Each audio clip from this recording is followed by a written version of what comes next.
I've given out, as I mentioned before, you can't read that, can you? No. So there's in that USB I gave out, there's ISA September 19 3D models. A lot of the stuff that was there and downloadable is going to be there anyway, but there's what, 5 zip files there, and if you haven't done anything with the ones that you downloaded before, throw them away and unzip these ones. That's probably the best thing to do. It's mostly there, but there's just a couple of things I've added, because what I wanted to do, in addition to sort of showing you what some of the data sets can do, is just to have some kind of background data sets that I can pull in and demonstrate different things against the individual models, to sort of, because part of the reason to have all these things in one spot is that you can pull data across between them and compare them, rather than keeping them separate, which is of course what you want to do when you're storing them. So that's what I'd recommend to do, is that if you downloaded the data before, just throw it away and use the ones that are on the dongles. So this is really, usually when we do these exercises, there's one geoscience analyst data set. So this time there are 11. So I'm not planning to go into a huge amount of detail in a lot of them. Really, the aim of this exercise is to kind of provide a history of the publicly available. I'm saying publicly available framework studies with a 3D model emphasis, but a really strong 3D model emphasis. Just to say what 3D models are out there. What did they consider? What was the sort of scope of the work, and what were their objectives, and what information is available in those models? And I'm really going to hit the high spots with some of that. Obviously, you can't go through the content of 11 different models, so it's really just a brief introduction to what all these models are. And the part of the aim of this is really to, when you look at all these models and think about how much it costs to build them, it's millions and millions of dollars. So they should be in your hands easily. They shouldn't be sitting in dusty cupboards or in formats that you can't open, and or something where you've got to spend 2 weeks pulling them together. So the whole aim was just to take all these models that I've actually spent a fair time gathering the data for, and to whack them into geoscience analyst. And the aim of this exercise is kind of to develop a little bit of familiarity with them, and to view and integrate them, ways to view and integrate them. And I guess the other thing is that for all of these exercises, I guess when we, as Helen said, this is the third of these, and the whole aim of all these exercises was for the people working in this project to imagine how explorers might use the data sets that we're making available, and then to sort of come up with exercises that try and demonstrate that use in a hands-on way, on the premise that demonstrating that use in a hands-on way is more likely to result in people using them than just talking about them in a PowerPoint. So that's been our aim all along. And that's why in that list there I've said consider how they might be used in exploration. For example, regional targeting, which is a really obvious one because of the scale of a lot of the data sets, or just a general review and background of the area that you're working on or interested in. I think in some cases you could even use it for planning and execution of camp or prospect scale exploration, keeping in mind that the scale of a lot of these models is quite regional, or interpretation of the context of your results. And I also put in there, I think, just from my own personal experience, sometimes having a model like this to show the context of where you're working is fantastic for communication to whichever technical or non-technical people decide whether to give you money or not. So for all those reasons, I thought it'd be, those are the thoughts I had. Of course, you guys might completely disagree, which is fine. So here's the overall timeline and a sort of summary of the data sets we're going to go through. So we're talking about 20 years, basically, of regional framework study and 3D compilation. So I've kind of put a ring in the first one, that NWQMP study didn't build a 3D model, the Northwest Queensland Mineral Province study, but it did produce a lot of regional frameworks and targets that that fed into a lot of the subsequent studies. So I'll spend a little bit of time talking about that. And then there were a series of 3D models built as part of the pmdCRC, the Predictive Mineral Discovery CRC that ran up to about, from 2000 to 2007 roughly.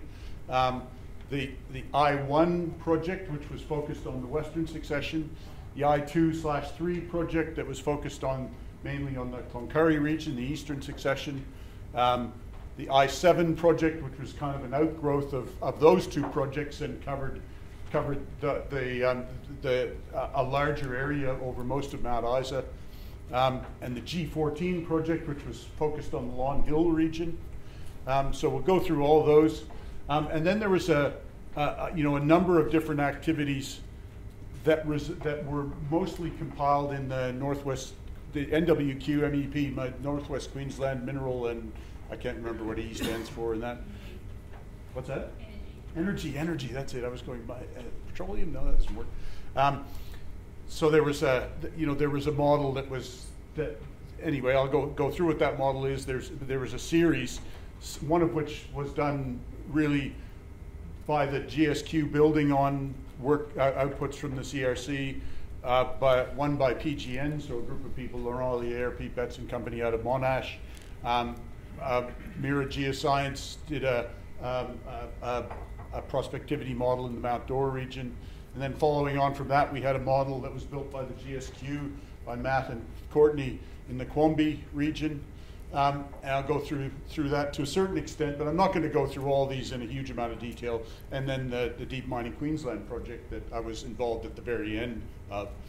Then these blue dots down here are the different phases of seismic acquisition.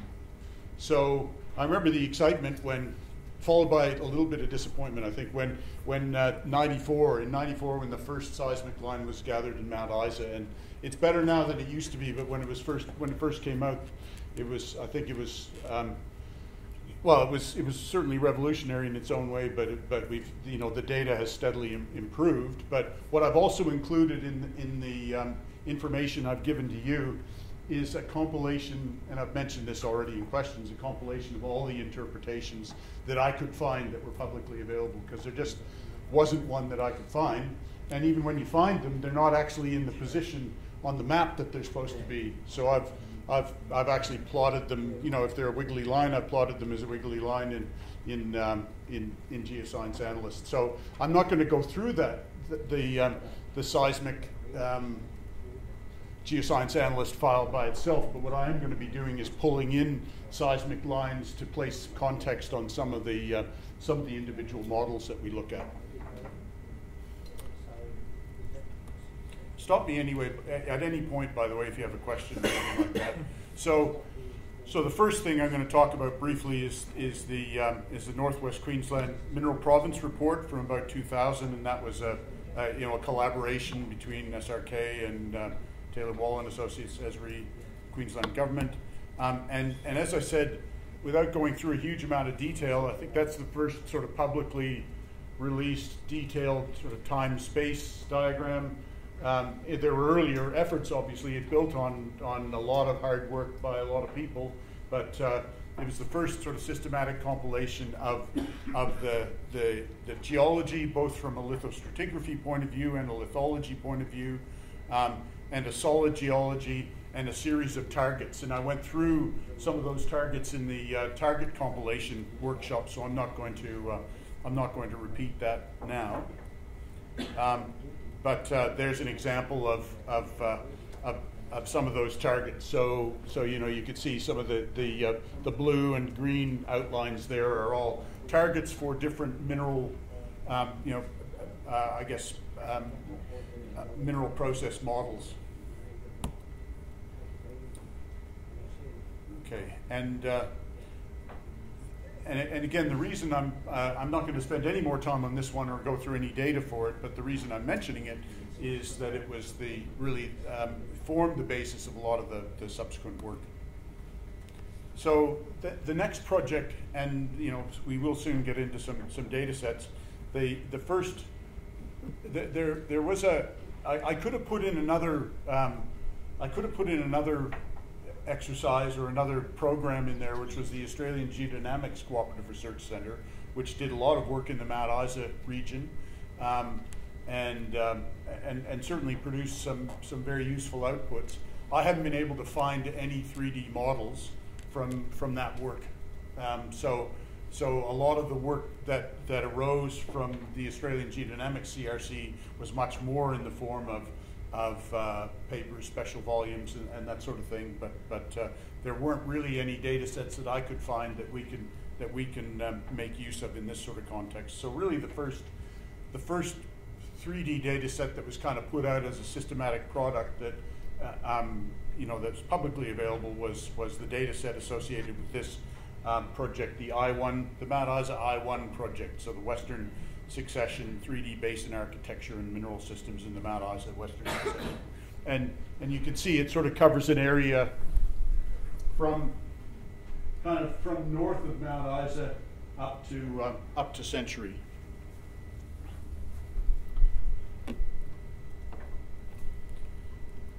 And basically the aim of that was to build a model of 3D basin architecture. So they redid an interpretation of the potential field data, did a lot of structural analysis in key localities, built one of the first sort of regional systematic GOCAD models for this part of the world anyway.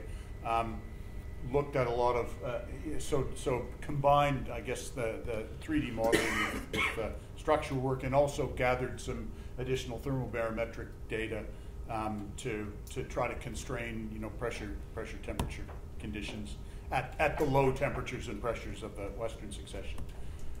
The other thing that it's very easy to say 3D ISOPAC map, and you go, oh yeah, that must have been fun. But there was a huge amount of work that went into this 3D ISOPAC map, and it built on on another program that you may have heard of called the NEIGHBOR program, the Northern Australian Basins program, where the whole aim was to take the successions, particularly the successions that host lead zinc mineralization in the region, and place them within a sequence stratigraphic context. And so the ISOPAC maps and facies mapping that was done as part of that work and built on in this work was really trying to take that thickness variation within the different sedimentary horizons and map that in 3 dimensions. So we'll look at some of the outputs from that. And then they also did a revised space, time, and event plot, and did some early attempts to use some of the remote sensing data sets. I'm not going to spend a lot of time on the remote sensing data sets. So this was also the first of quite a few projects that started to use worms. How many of you use worms? Some of you do. Okay. Yeah, Paul put up his hand. He was on the paper of one of the early papers on this, and it's basically the premise here is that as you upward continue data, as you look at the longer and longer wavelength areas or what would you call it? I guess parts of a geophysical data set, what you're viewing is progressively more fundamental features. So that if you're looking at an edge that persists even though you're upward continuing data by 20 or 30 kilometers, that must be a fundamental edge that penetrates deep into the crust. And the example that I'm showing here is from the I-1 report, but it's repeated in a number of different reports that shows a single. The worms are generally shown as these stacked lines here that show progressively deeper structures.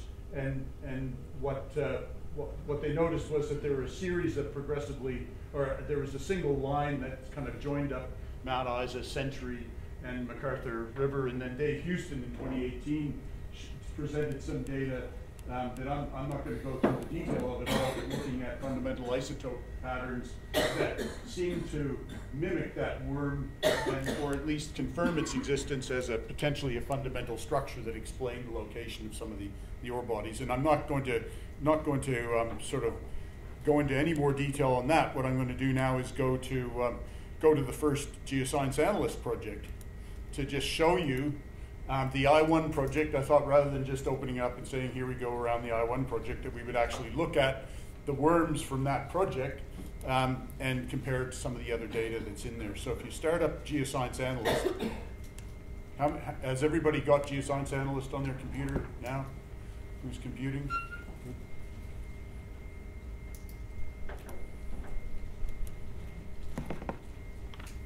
And so if you start up Geoscience Analyst and go to, okay, here we go. So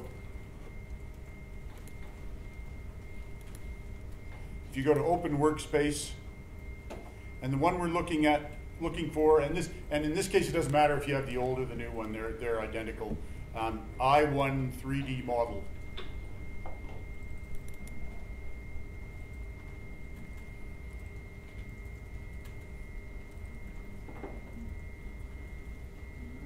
Has everybody got it?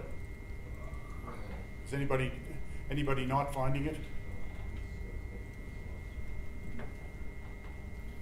Okay, so what are we looking at here? Actually, these guys, what they did was they took what we're looking at here is a portion of the old 1 to 500,000 scale geology map that's been sliced up on the digital elevation model. So this unit here is the Eastern Creek Volcanics, and then there are a number of other units. If you go over here, and we'll turn all these off. If you go, remember, if you want to turn everything off, so I'm at 500K solid geology surfaces. If you go to that, right click and hit hide all, that will hide everything. And now let's go turn on gunpowder. Has everybody got that, or you can see what I'm doing here? So it's a surface. It's under geology. So what I've organized my. I can barely read that from here. I bet you guys can't read that at all. But so if you go culture topo, then the next one is geology. It's under 500K solid geology surfaces, and we're looking at gunpowder there. So it's just so what we're looking at here is just the GIS data set of the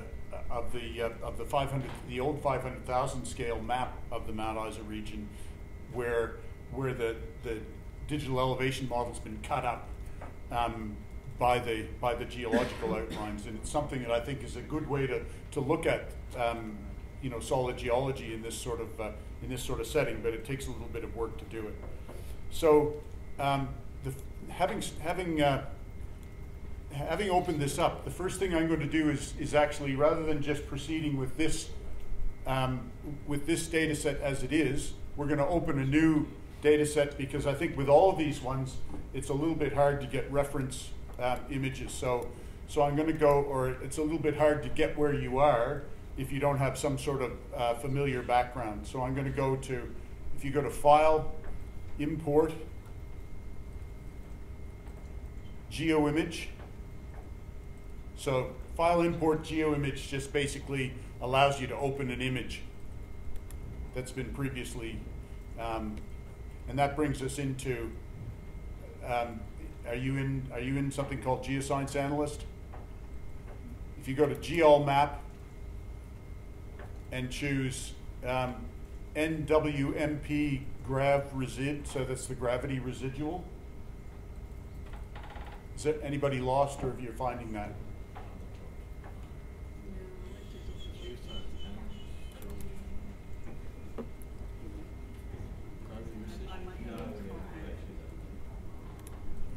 So it should be in the ISA 3D ancillary one. Sorry, yeah.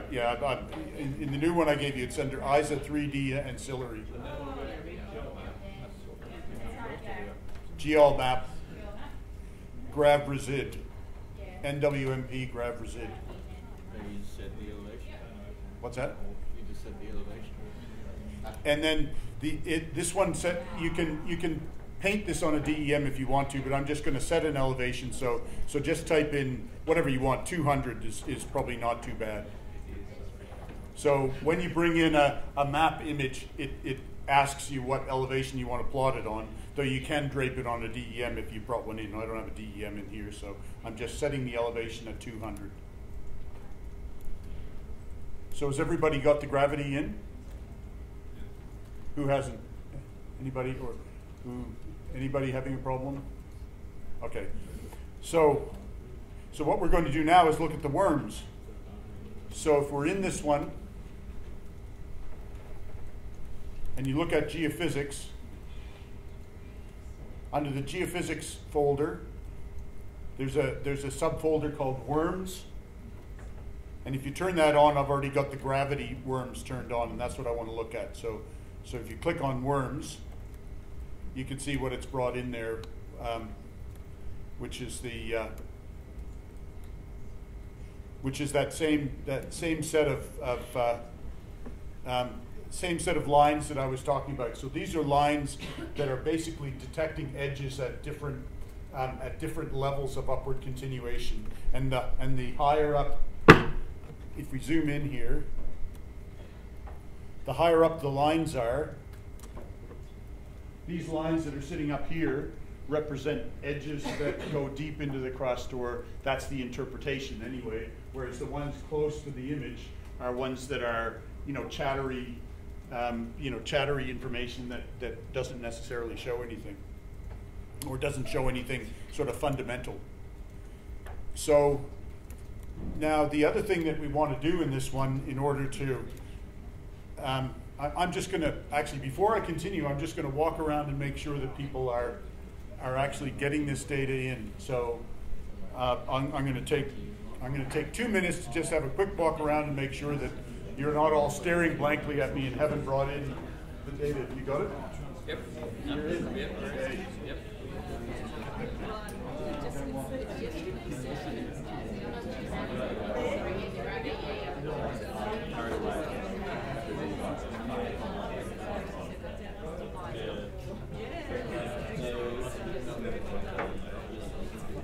All right. Yeah.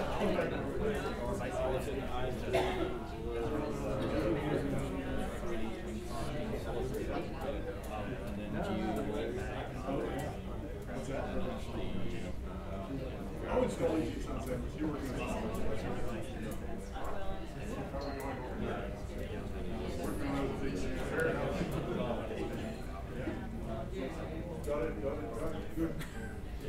Okay. That's good. Well, it looks like a frighteningly large number of people actually worked out how to do it. So what I'm going to do now is actually import another file, which I find to be quite a useful one because I always want to know where the deposits are in these things, and I didn't sort of put the deposits into every file. Maybe I should. So if we go to import again, and this is one that's worth remembering, and Glenn went through it yesterday.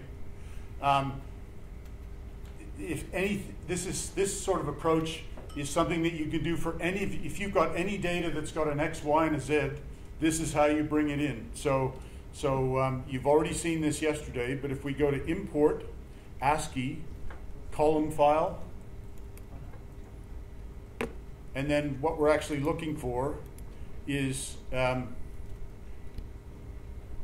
yours is going to be under ancillary. See that the ancillary, ISA 3D ancillary, and then if you go to min-awk setup, that was a great name, wasn't it? Min-awk setup, and then if we go to min-awk zone 54. Are you in there?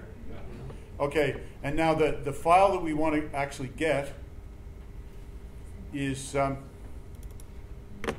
I'll have to go back because I've got mine in a different location just to be confusing, is called silver, lead, zinc, all, DEM, signif. The signif just means significant. So the mineral occurrence database ranks the deposits in 5 different ranks, from giant to large to medium to small to very small. So I just went medium large, and giant, so that cuts down the amount of deposits.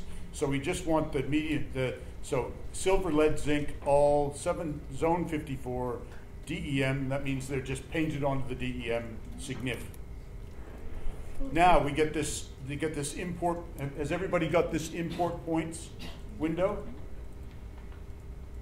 Quick thumbs up. A few people, that's good. Not everybody, but nearly everybody. So we've got the required fields here: X coordinate, Y coordinate, and Z coordinate.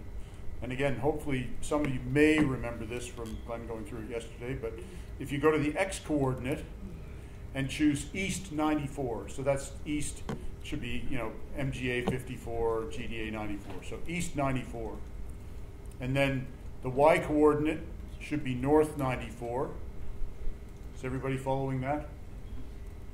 And the Z coordinate is NWQ DEM 9 seconds. So it's just, I've derived that in ArcGIS. I basically put these points into ArcGIS and then done an extract points to get the elevation. So it's NWQ DEM 9 seconds.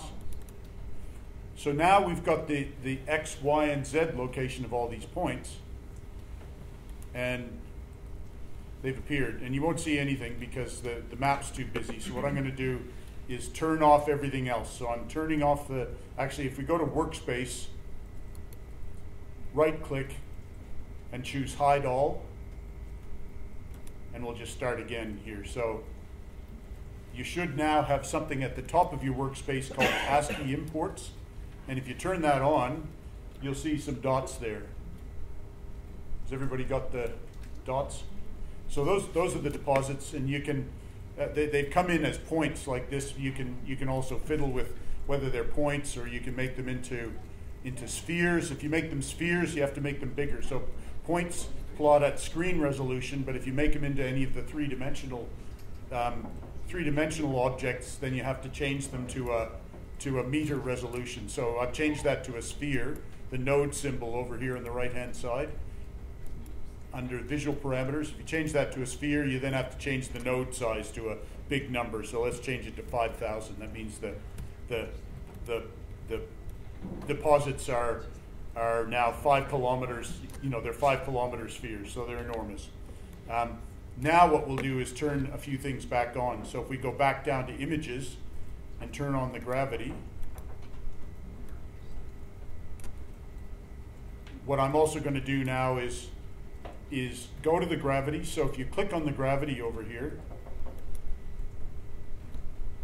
and go to transparency, I'm just going to change that to 0.1. So just going to make it a little bit transparent so it doesn't overpower things.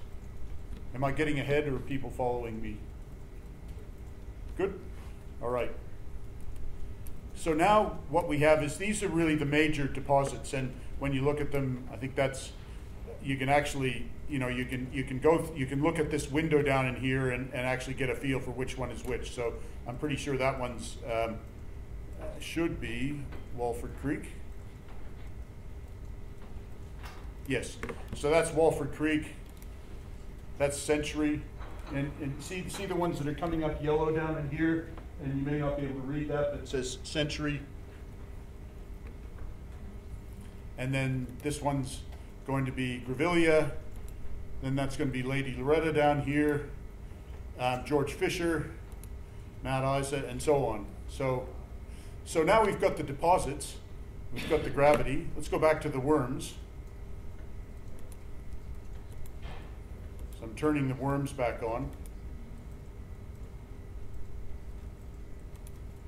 It's turned them all off. So what I'm going to do is, rather than going through, you can see why the worms aren't showing up. It's because all these boxes are empty. If you could just go up to gravity up here, so if you click on grav, right click on grav and show view all, and they all come back. And what I'm also going to do is stay on grav there and make that a little bit transparent. I'm going to make it quite a bit transparent, make it about 0.5 so that you can see the deposits. Has everybody followed that? So I've clicked on gravity, then gone over here to visual parameters and changed the transparency to 0.5. And the interesting thing is that even though in their report they showed the Barramundi worm as a single structure that goes from Mount Isa to Century to Grevillea to Walford Creek, the data that they provided doesn't do that. So, I don't know, go figure. But Paul can maybe just, I don't know where he is now. Hey, there he is down there. I think the other image must have been deeper worm. Yeah. It or could. Was it May? No, it was gravity. It was a gravity worm, but I went looking for the data set potentially, supposedly associated with those, but I haven't been able to find it. So that maybe there's a continent scale worm data set available somewhere, but it's not one of the ones that was. These are all obtained from the online data for the pmdCRC. So that they referred to this worm in their report, but what it does show is that a lot of these deposits are sitting on quite fundamental structures, leaving aside whether they sit on a single worm or not. I don't know if you guys can see that, but they're certainly not sitting on little side structures that are only in the high resolution data in general. When you look at Century and Grevillea and Walford Creek and so on. So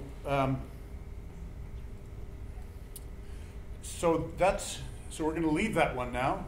So there's a bunch of other things in here that I won't go through right now. This is one of the first ones where they actually built. They built a model of fault surfaces. So if you view all those, you can see there's. I'm going to hide some of these other things now.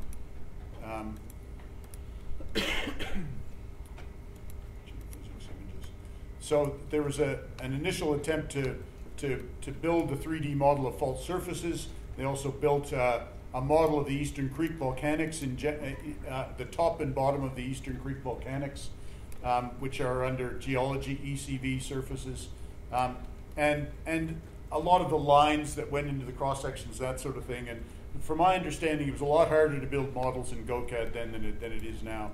But so they did quite a good effort to do that. And the other thing that's in here that I'm not going to go through now because we'll look at it in the context of some other models is that under the geophysics there's also a magnetic inversion. So if you, I'll just actually I won't even show it. So there's in here they took quite a large area and did an unconstrained inversion of magnetic susceptibility.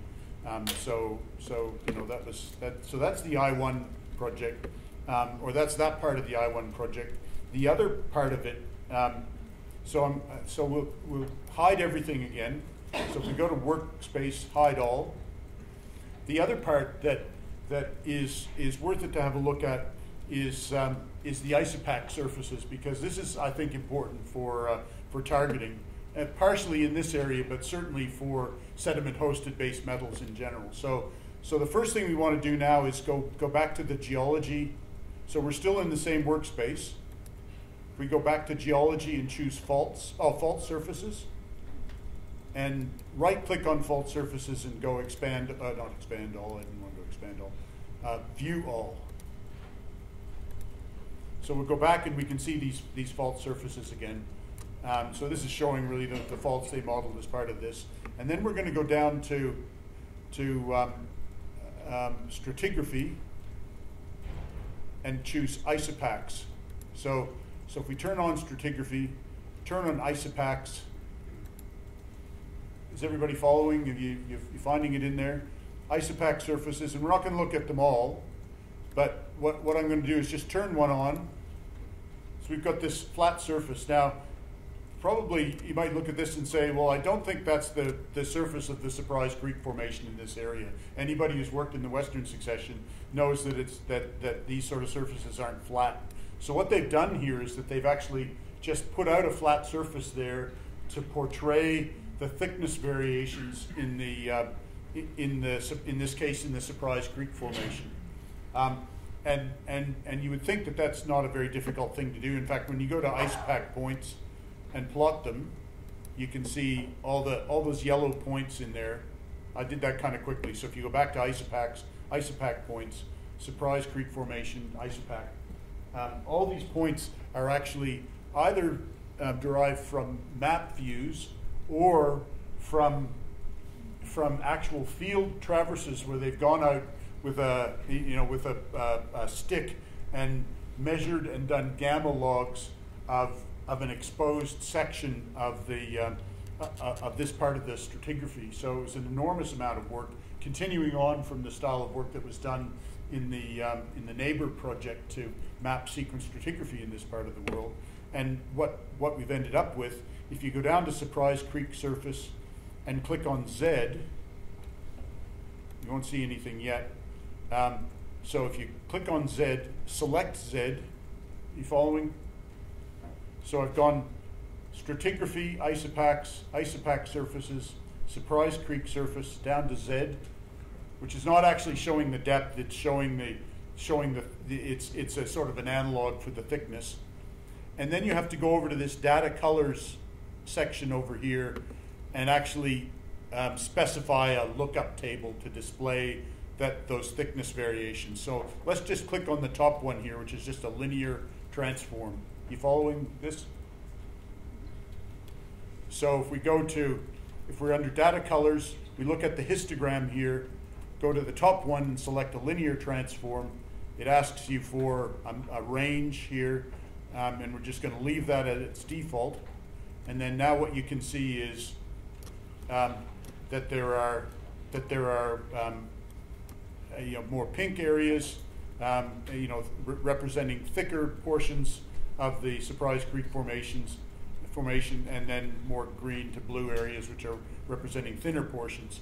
And obviously that's a linear stretch, so it's not really the best way to display the data. If you go down 2 histograms there to the equal area transform, which is like a histogram equalization, and click on that, and again just click OK, what you can see is a much better stretch of the data. So have I completely lost you, or are you following along?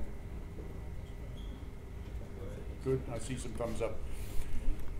And the significance of that, and I'm not going to go through this, a potential application for this in targeting is, for sediment-hosted base metal mineralization, what you would often look for, when you think about deposits like Lady Loretta, when you think about deposits like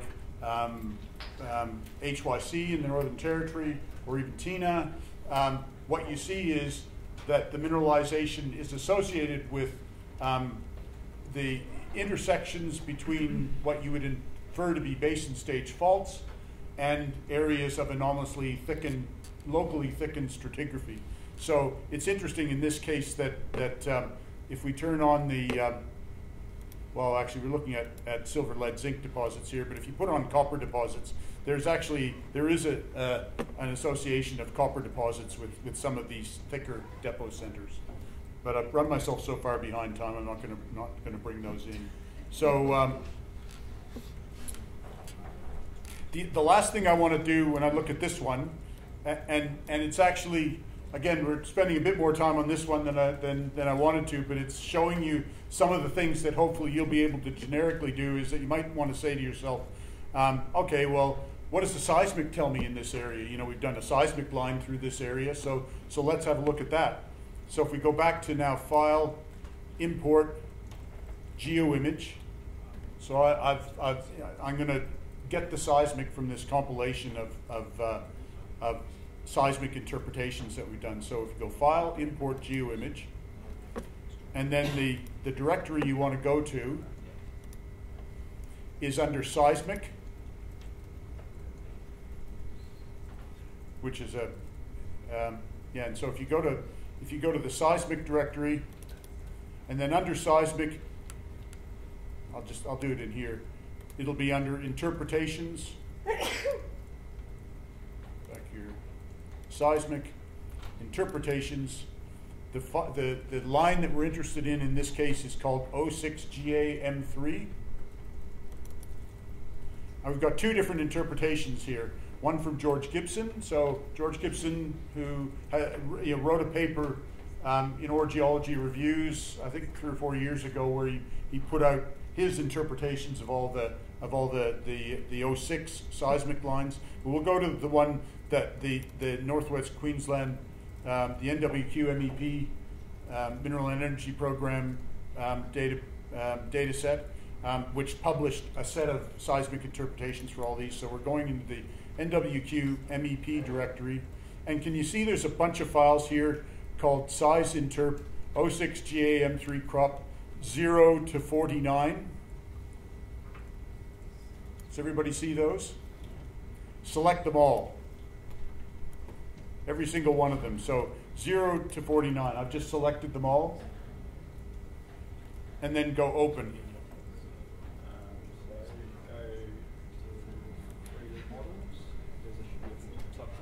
Including the ones without the zero?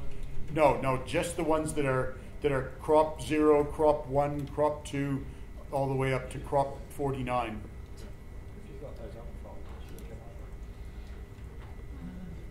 Has everybody got them open?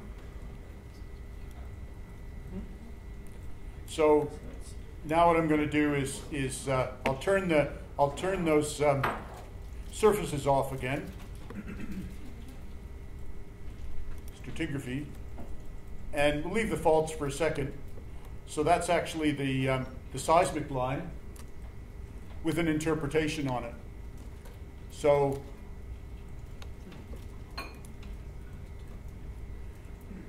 that deposit there is I think it's Lady. That must be Lady Loretta.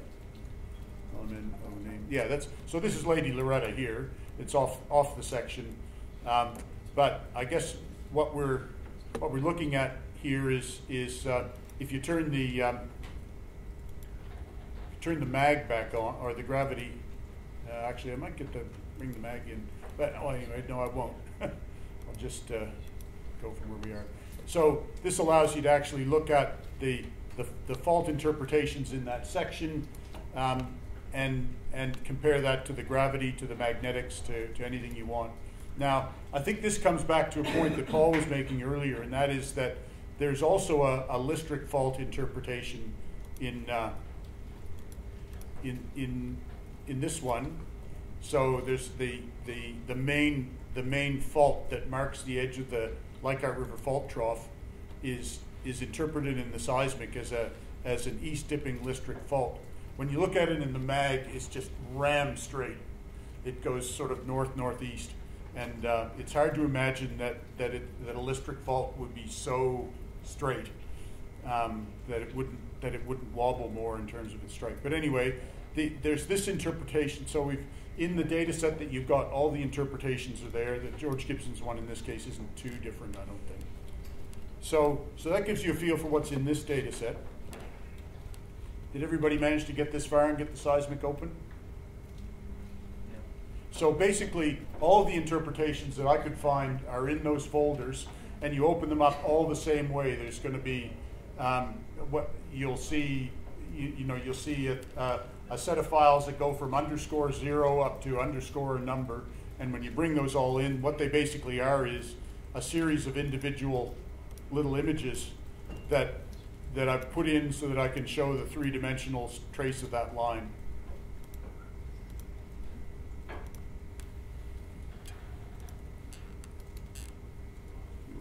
Okay, we'll just leave this open for now, and I'm just going to come back to talk about the next project.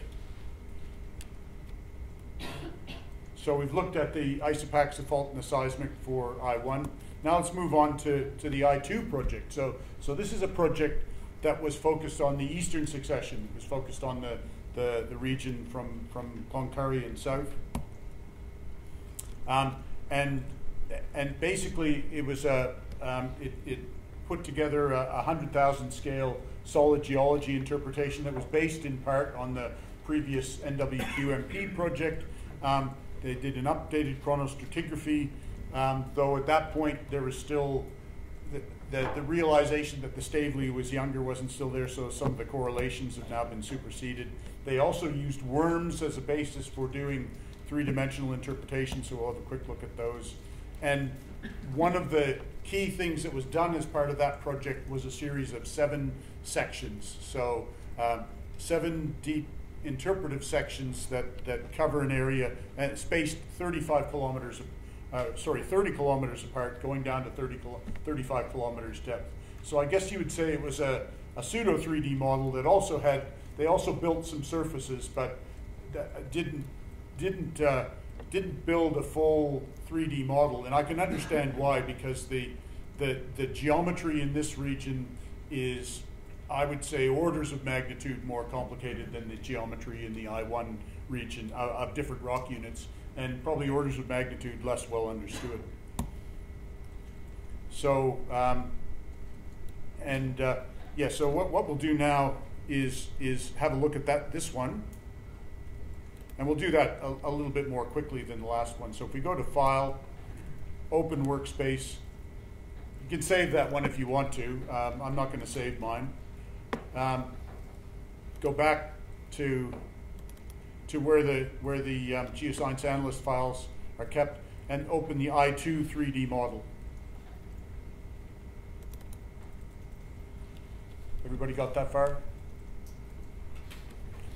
So what we can see here is that this is copied across from GoCAD, so it's the lookup table's gone a little bit funny, but we can see the solid geology interpretation, and under it we can see, in this case, the magnetic worms.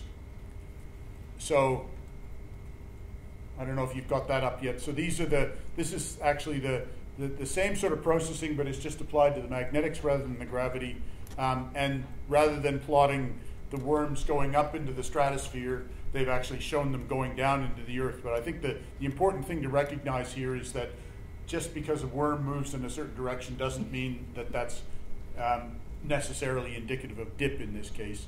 But what it does show is progressively deeper structures.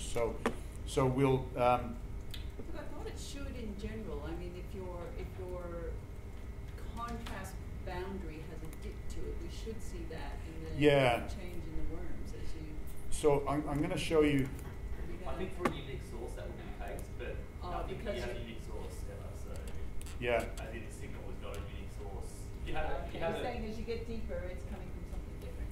So if you had a synthetic model, if you had a dip, if you did a worm of that, you'd reinvent the dip, but there's nothing here which is a single model. There's constant interaction between different features, so all the worms wrap around things which are not real. Okay, so if you look in cross-section in detail at one key feature, one key contrasting boundary, you can, you'd be able to get an idea of which way One way models.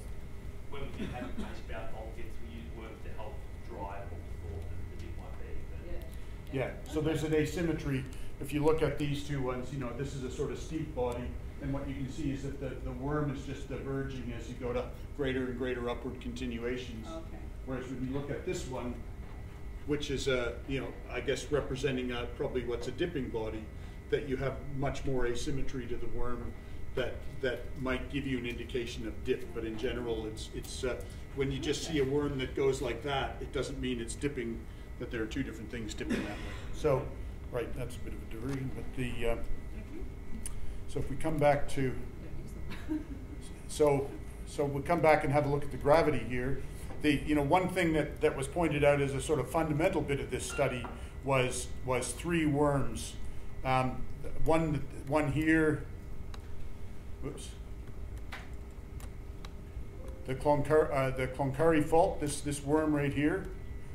The Cloncurry worm, and then there's the Pilgrim worm. This one that goes down to great depth. I don't know if you guys can see that. It's not coming out as well on that screen. But there's it's this worm right here, and then the KL, the Chalcodon Leichhardt worm over here. So I won't spend any more time talking about those worms, but other than to say that they use these for the fundamental sort of work that was done as part of this program, which was really to build a series of sections. So the first of those was this one here, and the reason it was the first one was that that it also coincides with a seismic line that got reprocessed as part of the. I don't know. Actually, it's not that one. It's the one to the north because sorry, I'm looking at the wrong one. That seismic line for this one was done later. So anyway, we'll leave that aside. I'm going to run out of time, I can see. But so we've got a series of sections here, 30-kilometer spaced apart,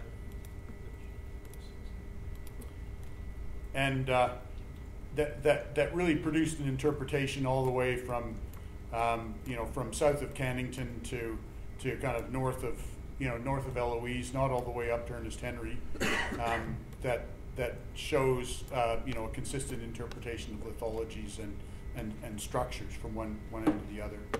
Another bit of work that was done as part of this that isn't really a 3D thing, but it's worth including is a regional prospectivity analysis. So again, if we go to import GeoImage, go back to those ancillary data sets, and go to pmdCRC prospectivity, 9-layer. Oops, not a GeoImage, sorry. Import, start again. Import GeoSoft grid file.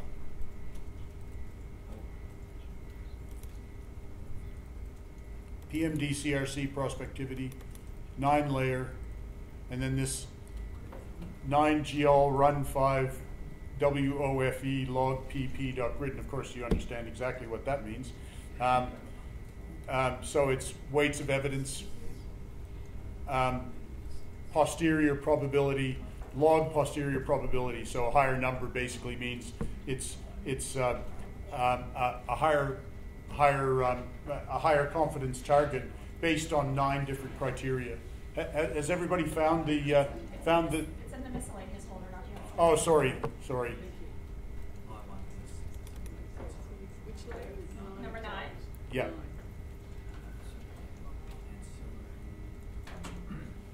Is that ancillary? It's in miscellaneous. Miscellaneous. Yeah, sorry, I used the ancillary misspelled. Yeah, that's right. So,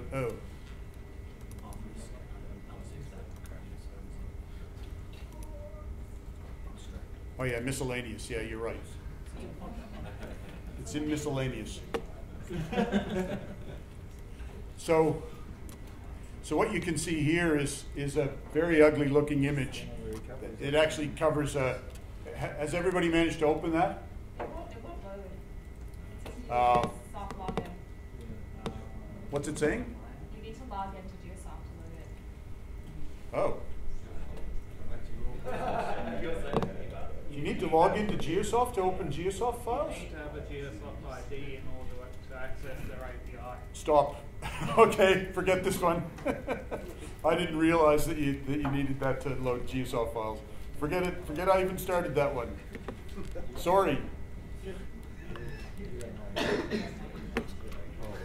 Bugger. Yeah. I'll put up a revised version that's got it as well. There's no other grid that you can bring in, I don't think. So if you don't have GeoSoft, you're hooped.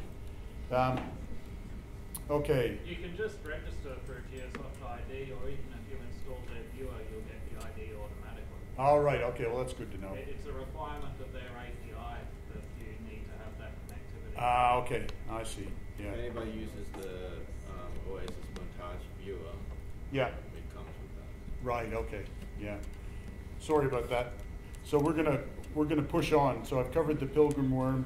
The other thing I wanted to bring in was just the. So if we go to import GeoImage, because the other thing they used for this project, if we go back to seismic interpretations, 94 MTI 01, and we'll just go to the NWQMP folder again, and select everything from crop_0 up to crop_60, so all 60 of those images.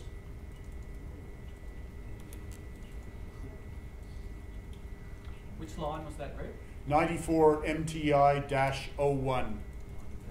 So that's the first deep seismic image that was done in the Mount Isa region.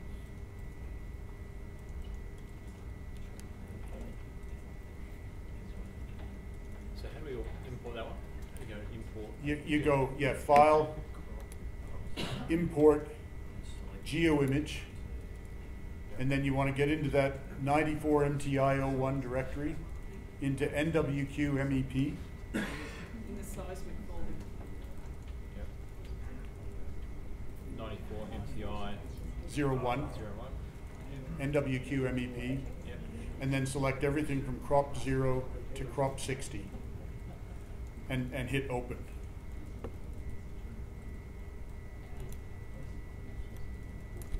Got it?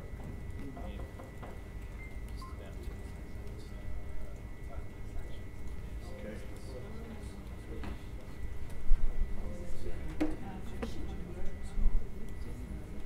And we'll turn off a couple of sections here. So we want to turn off all the sections except 769. So if we go down to section,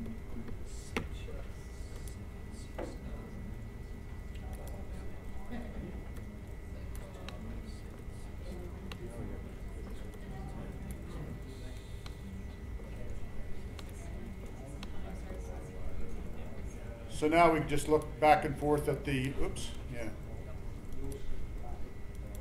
the interpretation on their section and the seismic interpretation, which once again, the difference is the amount of vertical faults on the geological interpretation as opposed to the seismic interpretation, which I think this is one of the ones. Is this one of the ones where you guys have? It has been reprocessed, and that was the image. So there's an interpretation in the DMQ project, Deep Mining Queensland, and those are relatively gently descending structures. That was the line I showed briefly earlier. I've got the DMQ one for this, but I'm not going to open it now. So that's really. I mean, there were a lot of other things that were done in the I2 project that spoke to other things, a lot of mineral process models and that sort of thing. But that was the sort of information that was put through for that. What I might jump ahead to now. So actually, I'll come back to the presentation. What time did we start? 3. 4:50. Okay, right. I am horrendously behind, but we're just going to take it as it goes now. I even gave you a half hour extra. I know. Okay, so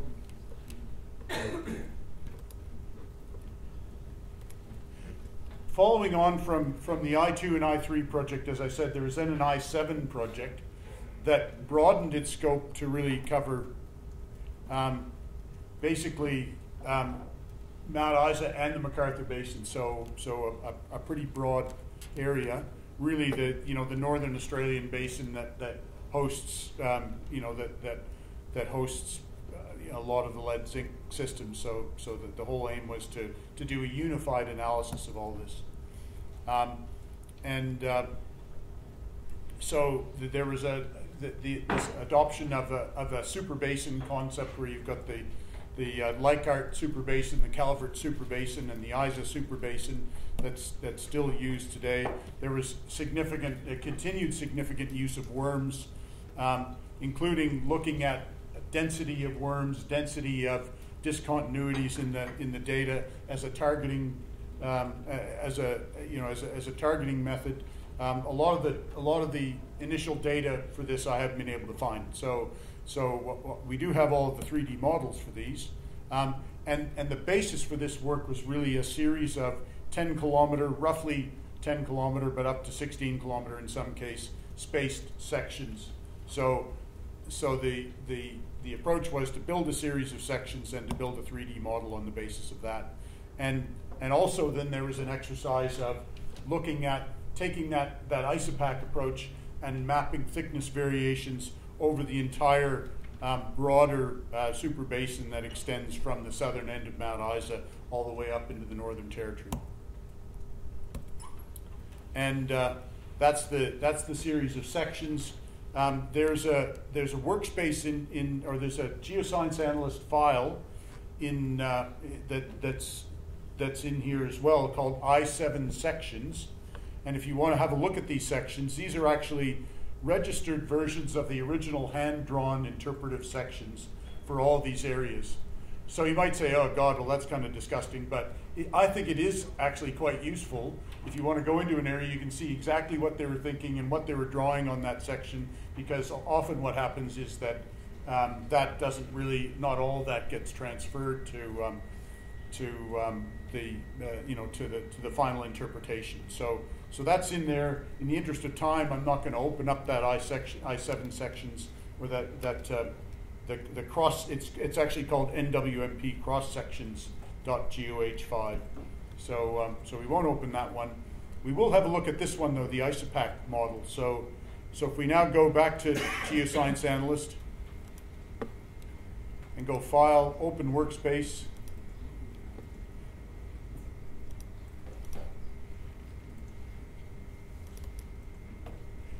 And can you see one called I7 ISA thickness?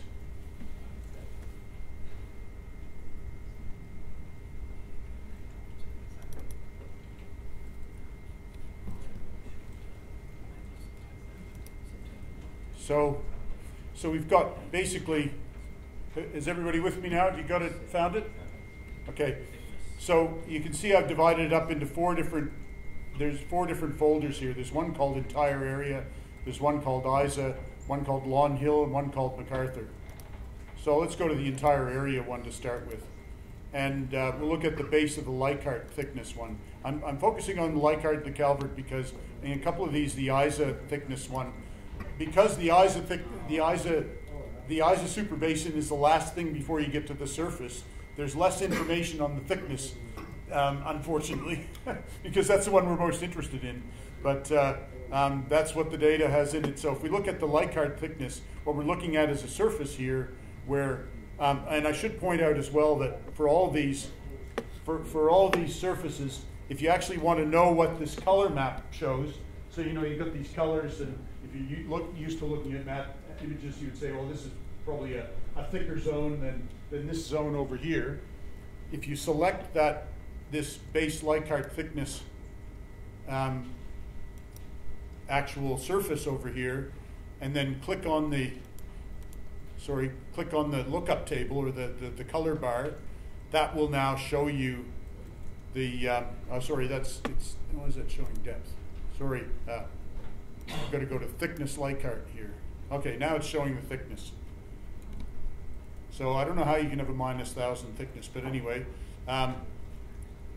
so these are thick areas in here, the actual Leichhardt River fault trough, and some interpreted thicker areas out over here. But so this is the one that covers the whole ISA, or the whole Northern Australian basin. If we go down to the ISA region, so we turned off the entire area, turn on the ISA region, go to the, let's go to the base of the ECV again because it shows, and then we go to thickness of the ECV. Is everybody following here? What this is showing now is again the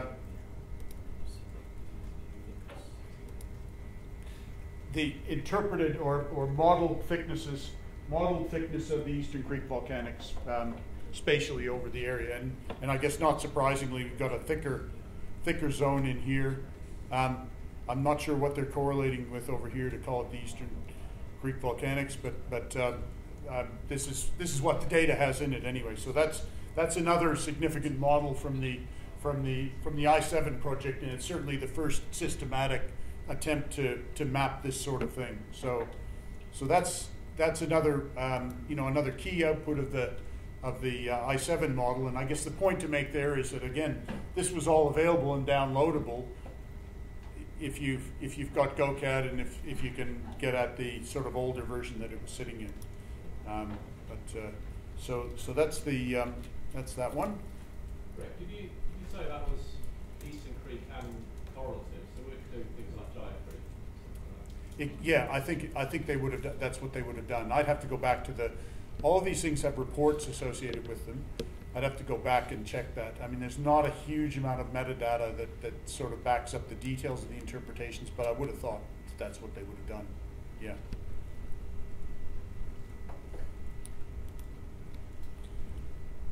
Okay. And then the next one we want to look at is what was done as well was a more detailed model for the Lawn Hill region. I think partly because the discovery of Century had happened not too long in the past, and also it was another area where the geology was sufficiently definable that you could actually build a reasonably reliable 3D model. So we'll have a look at that. So if we go back to Geoscience Analyst now, go open workspace, and what we want to look at here is G14 Lawn Hill thickness depth. So everybody found that?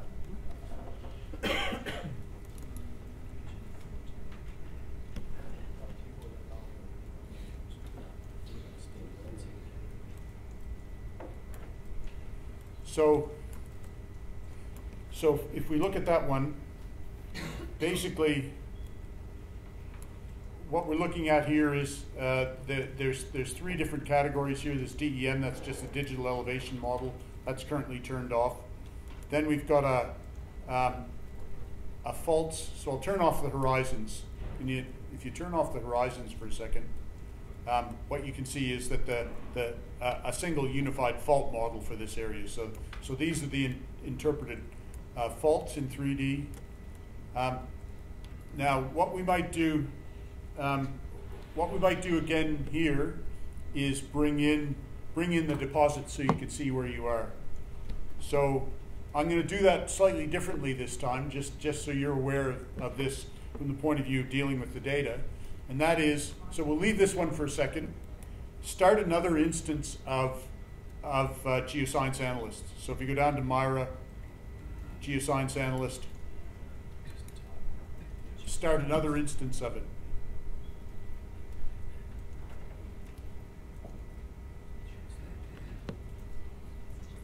Waiting. Has everybody managed to do that? Good. Okay, so now if you go open workspace and go to general datasets and open that. It's got a gravity, it's got a magnetics image, it's got a geology image, it's got various different deposits, it's got a digital elevation model. So I didn't want to load every one of these models up with a digital elevation model, particularly the ones that are already over a gigabyte, because the DEM is quite weighty, because it's covering a big area. But what we want to do now is go to mineral occurrences. Has everybody got this one open? Right, can you see silver, lead, zinc, all DEM signif, the one we were looking at before? Right click on it and go copy.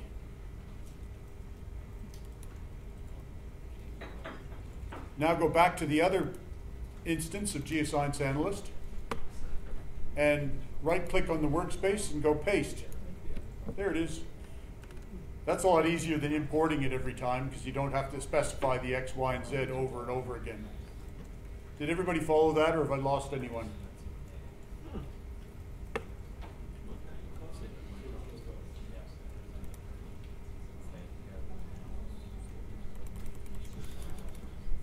So we can make, now we've got all of the significant lead zinc deposits from the mineral occurrence data set. So that one there is Century, I think, pretty sure. Name Century, yeah, there it is. Now Century, when you actually look, so we'll leave that one there for a second. So we've got the faults and we've got the deposits in there. Now let's go back to the presentation for a second. And I'm going to go down to the bottom here. I didn't have it as part of the presentation, but I think I just might show it. So in this G14 model, and I showed this in the last workshop as well, this is the time-space model, and you've got the various different sequences within within the ISA supersequence here, you get the wide sequence, the lawn sequence, the term, the river, Loretta, and so on. And all these red lines basically represent the surfaces within that G14 model that have been modeled. So Century sits right here, within, between the base of the Dumaji and the base of the Lawn Hill in terms of its interval within that model.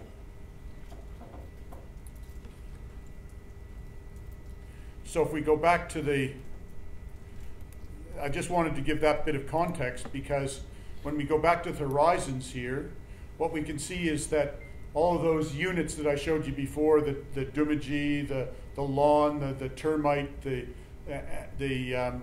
Leichhardt superbasin, the base of the Calvert superbasin, and so on, are in these horizons. I'm going to hide all these for now, so I select them all, hit hide all, and the one we want to look at is just the base of the Dumaji.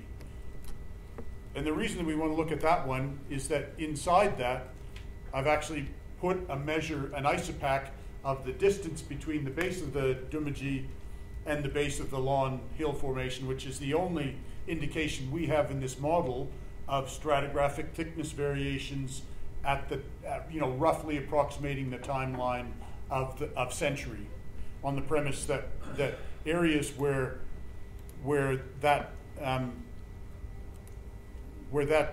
sequence thickens may be more prospective. Now, of course, you run into a problem here, and that is that in a lot of areas, because the Dumaji is not present, you don't know what that thickness is, so it just leaves them blank. So what we can see is there's a thickened area down here to the southwest of Century that sits in here, and there's there are other areas further to the north that some of these areas where you have a fault intersection and the thickening of that sequence might be interesting from a prospectivity point of view. So this is one example to me of how, in this sort of setting, you might use this sort of data to start to say, well, a syndepositional fault intersection plus a modeled thickening of that sedimentary sequence is certainly, from an empirical point of view, the sort of place that lead zinc deposits tend to be localized in. Then we can load up, there's a bunch of other data sets that are potentially relevant to this. So if you go to File, Import GeoImage, and go to, I'm just going to check whether that sits in, it's under Miscellaneous. If you go to Miscellaneous Century, Feltrin Century, and Feltrin Prospectivity. Everybody following me there? Have they lost you? We'll give it an elevation of 100.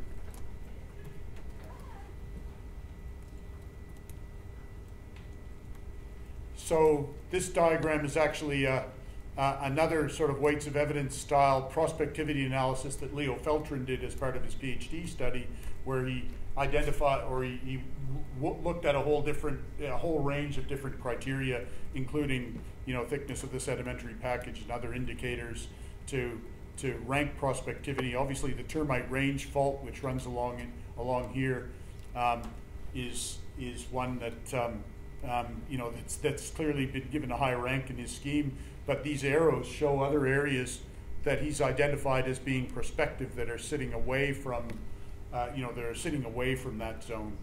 So that's, this again, I just wanted to bring that in to say, this is the sort of thing that you can do to kind of combine these data sets.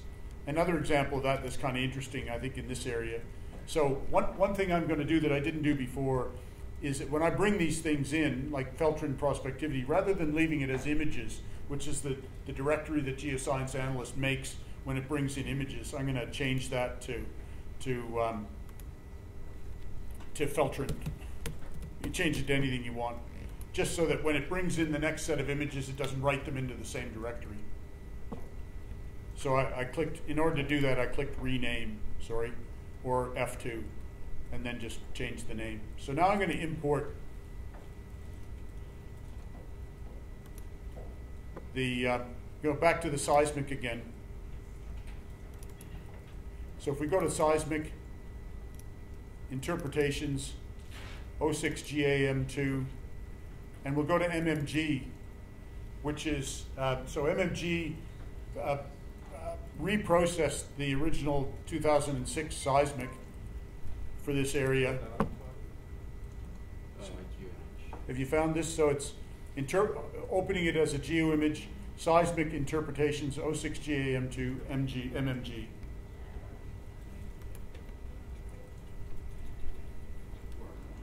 I just like it watching it bring in all the images. Okay, yeah, there we go. So it's near, not exactly near Century, but one. So we'll turn off the faults, and we'll turn off the horizons for now.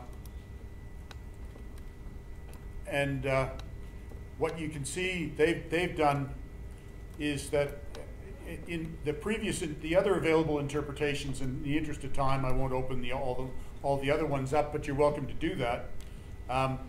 The two earliest interpretations had the termite range fault as a northeast dipping listric fault. So the I'm pointing over here, but you can't see it probably. So there's the termite range fault that's spatially associated with Century. Previous interpretations had that as a listric fault dipping off to the northeast. Reprocessing of the seismic tended to show, as Karen was mentioning this morning, what it showed was a discontinuity in subhorizontal layers that lined up into a steeper fault. And so there are two interpretations, the Frogtech one and the termite range one, that kind of suggests that the termite range, and the MMG one that suggests that the termite range is more of a strike slip fault, which is really what it looks like, or at least a steep fault, which is what it looks like in the mag. And the earlier ones have it as a listric fault, but the 3D model the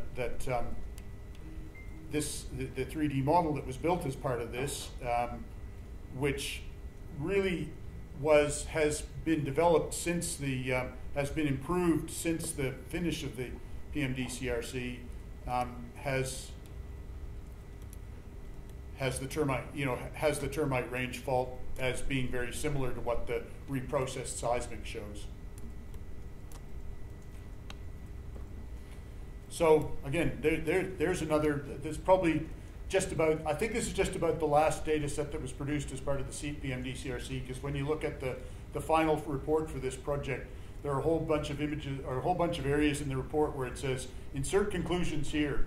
Must finish figure caption. So I think it was like the bomb went off and they had to leave the room and hand in whatever report they had. But it's 99% complete, but there were a few things like that. So. Okay, so let's keep going. So that's the G14 project, and I'm going to start going faster now, just because some of the things I've showed you can apply to any of these. So I won't go through them to the same level of detail. The Northwest Queensland Mineral and Energy Province study came out in sort of 2010, 2011. And that really pulled together and improved on that I-7 project to build a nominally 1 to 2 million scale regional 3D model that went the whole way from the Cork Fault to the NT border and covered that the whole area that we were talking about.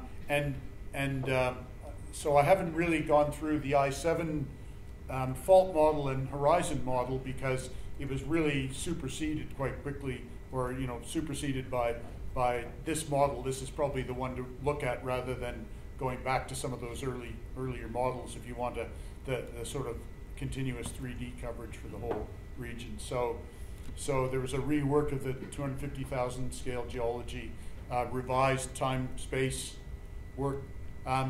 As part of this, there was another study carried out by PGN Geoscience, where they took 5 sections 4 east-west sections and 1 north-south section, and did a detailed gravity model. And they were sort of joined by what got called crude 3D surfaces here. They're 3D surfaces that are really just joining up surfaces in the model without considering the intervening complexity. But the actual modeled surfaces in between are quite useful, because they're like Janelle's model this morning. They're an attempt to do a deep crustal 3D model that is consistent with the gravity. Also, as part of that, the Northwest Queensland Mineral Energy Province study, there was a modeling and prospectivity exercise carried out by Mira Geoscience in the Mount Dora region, and so I've included a relatively quick conversion to geoscience analyst of that model as well. And that was one that was based on really published sectional interpretations for the area, a lot of I guess the geochem data, the radiometrics, magnetics, electromagnetics, and I think it was the first, and you guys can correct me if I'm wrong, I think it was the first of really only a couple of true kind of common Earth models that were built for the area, where you've actually got a voxel-based geological, a lithological model with 3D prospectivity in it. And so how are we doing for time? What I might do is let me see. I'll open the. Let's open the. So if we go to Open Workspace, and we'll go to the NWQMP ISA model. Can you see that one?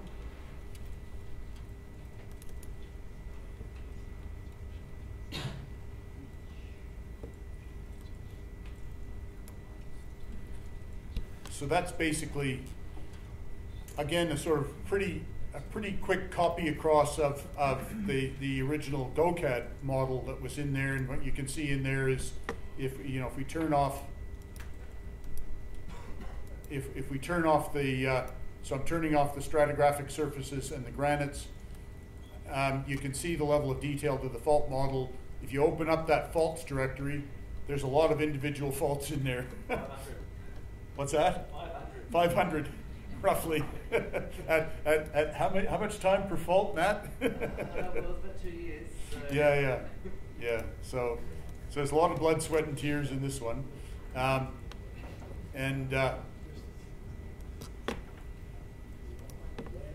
there's also a couple of depth of cover.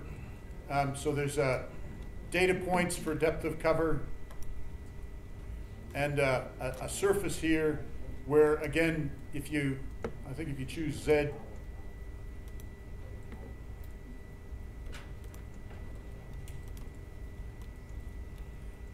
that sort of roughly shows an estimate of the depth of cover. Obviously, the transparent area in here is the exposed part of the Mount Isa inlier. These are the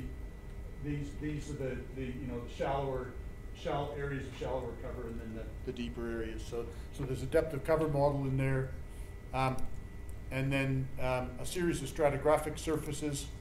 And when you look at these stratigraphic surfaces, you can see that because of the sort of regional nature of this model, we don't have as many surfaces as we have for the Lawn Hill model. We've got one for the base of the Isa superbasin. Yeah, we've got Mount Fort Constantine, the Eastern Creek Volcanics, base of the Leichhardt superbasin.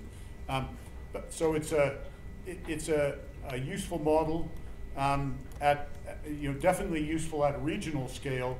I think it becomes a little bit more challenging, obviously, at a local scale when you start looking into, say, in detail in the Isa Valley. By necessity, the surfaces have been, are not obviously at the at the level of detail of a 100,000 scale map, but they're still, they're still pretty good. So is everybody sort of following along with this, or have I lost anyone? Yeah. Okay. So that's that one, and then let's just we'll have a quick open of the. I don't know if that's possible, but we'll do a quick open of Mount Dore. So mountdore.goh5.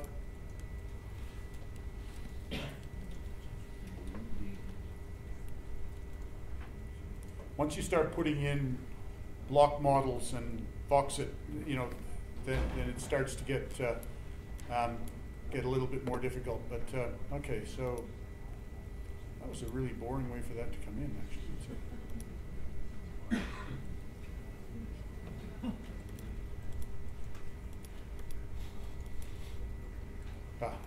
Topo. I knew there was something in the way there. So again, if we look through here, we've got topography, we've got mineral occurrences, geophysics. There's a geology directory in here that's got various different geology maps. We're looking at a geology map extended, it's called. Another one, seamless geology map, which is more of a subsurface or a solid geology interpretation, and then we have for both faults and so if we go to geology fault, turn the faults on, but turn off the fault curves, turn off the geology maps, go down to horizon, turn the horizons on, but turn off the curves.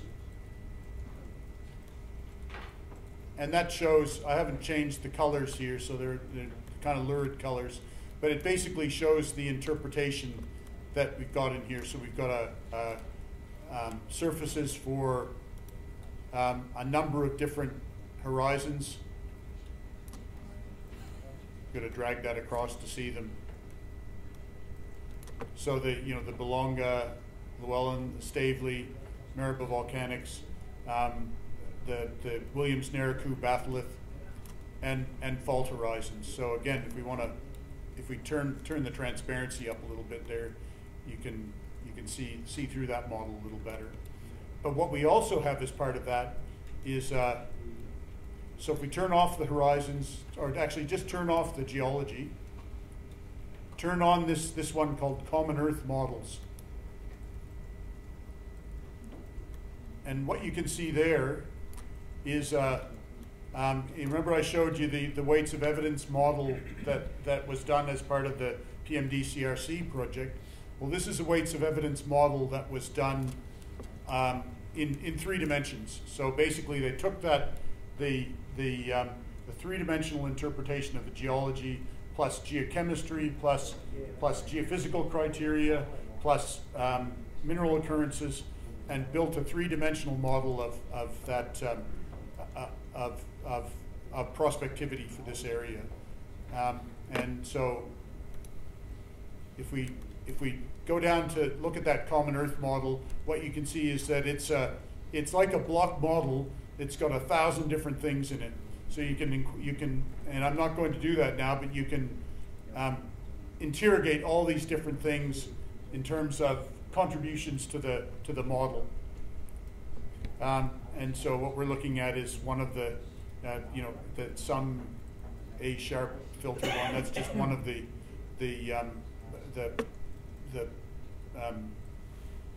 criteria for, or one of the portrayals of prospectivity. So I'm not going to go through that in any more detail now, but to say that's also one that to play with.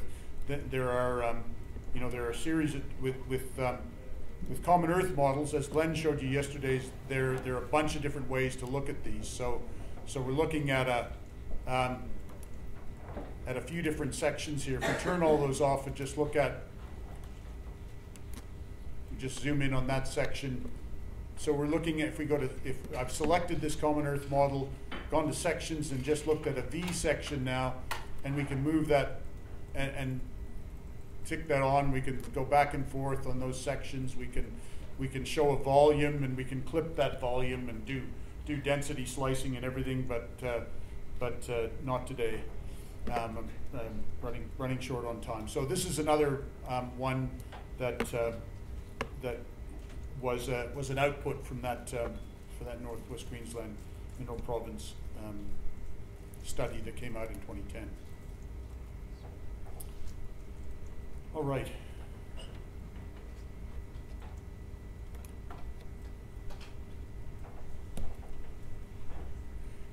And then the other one that Matt and Courtney worked on was the QMP study, and so that really covered the Ernest Henry region, and Mary Kathleen had a relatively similar approach in a lot of ways to the Mira Geoscience study in the Mount Dora region,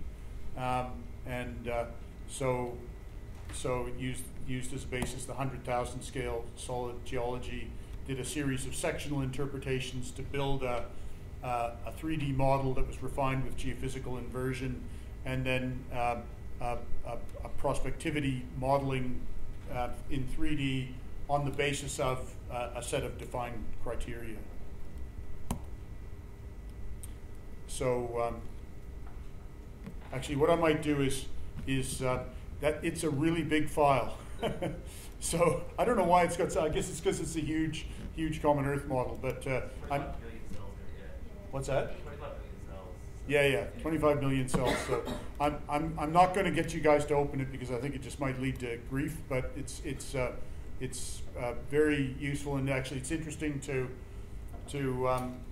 pull in when it becomes available the MT from the area to sort of incorporate with that as well. So and the work that's going on now in terms of halo definition in that area. So another one that was done more recently was the Deep Mining Queensland project, and that was the one that the BRC did that we were involved in. I was involved in at the end, and it was also a prospectivity, but more of a qualitative prospectivity rather than a sort of weights of evidence style study where the basis of it was a more detailed interpretation, so a 50,000 scale solid geology interpretation based on a lot of data provided by Chinova, and a series of 47 sections spaced 4 kilometers apart. So quite a lot more detailed than any of the other previous ones, because it was on the premise that it was really supposed to be getting closer to, or at least trying to get a little bit closer to, what you might do in a sort of a more less regional sort of targeting style exercise, reprocessing and reinterpretation of the seismic, and the other thing that we did that used VPMG and GOCAD to a certain extent quite extensively was, rather than just doing an inversion, a smooth model inversion of the data, of the gravity data, what we did was produced a geological interpretation, incorporated those geological constraints, and then did a geophysical inversion to modify our interpretation where it was allowed to change to be consistent with the gravity. And one of the key outputs of that was a modified model for the Williams granite suite in the area, the Williams age granite suite in the area that was much more extensive. Given the importance of the distribution of that suite to IOCG style mineralization, we felt that was quite a significant thing to do. So if we go to that, if we go to Open Workspace and go to dmq.geoh5,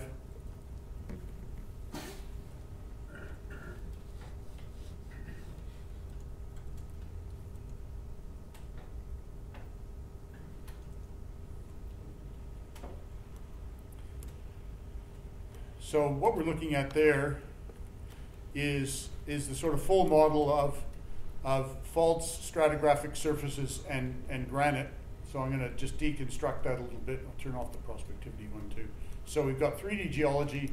We've got a series of faults that are divided this time by timing. So we've got D1, D2, and so on. So a framework of interpreted fault ages. The geophysically modeled, the gravity model, geometry, modified geometry of the Williams suite, which is basically come out as being more extensive in the subsurface, and then a series of stratigraphic surfaces that are significant for the region. So the Staveley Formation, the Currydala, and so on. So I won't go through all those, but basically, so it's we didn't build a volume model here. It was really just a model of surfaces. But then what we did on the basis of that, or what was done on the basis of that, was, because it wasn't really me, it was Mark Hinman and Travis Murphy mainly, identified 3 different settings in a process model for targets relating to IOCG mineralization. So I'll just go through those. So basically, the 3 different settings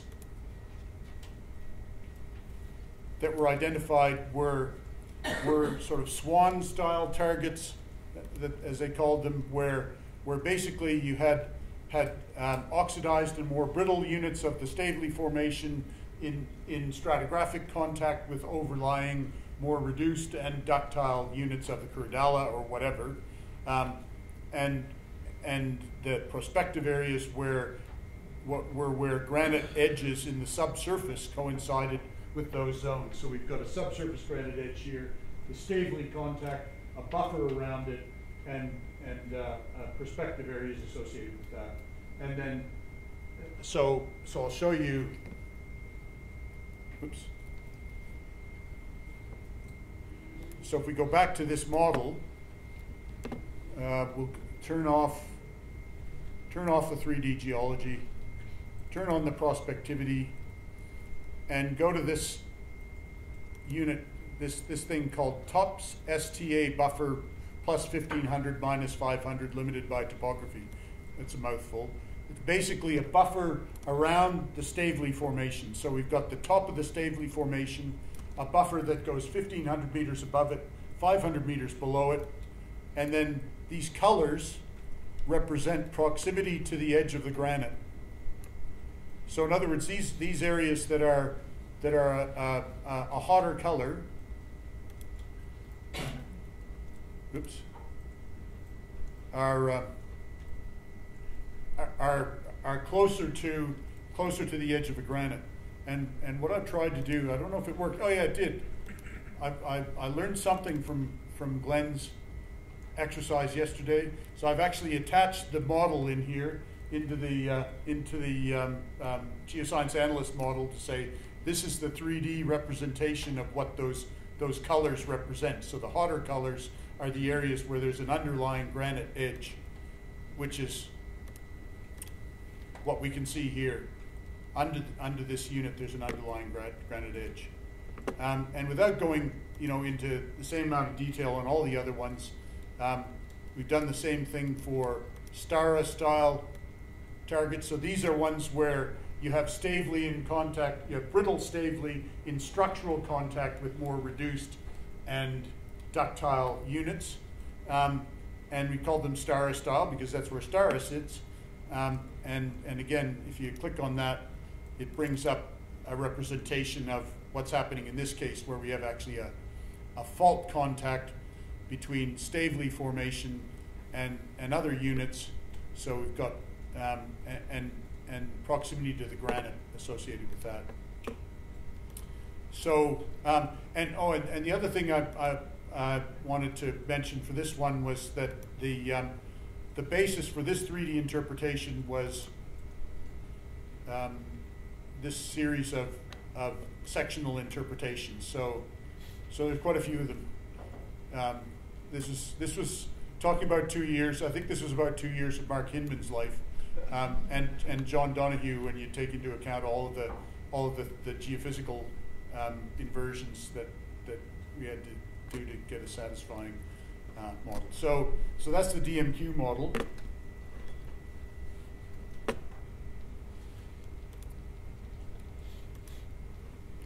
And